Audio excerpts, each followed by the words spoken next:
बढ़िया बाबा। बिल्कुल, पांचे के नाचे आने के बाद ये गाना सबसे ज्यादा हिट होने वाला है जैसा लग रहा है।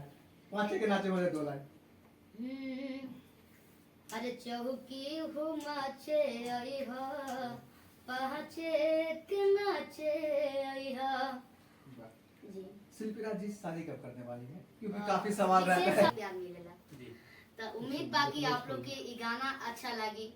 म्यूजिक राहुल सैया जी पातर को दे हैया डोले ओ हो नदिया के बीचे जैसे नैया डोले ओ सही मोर सैया डोले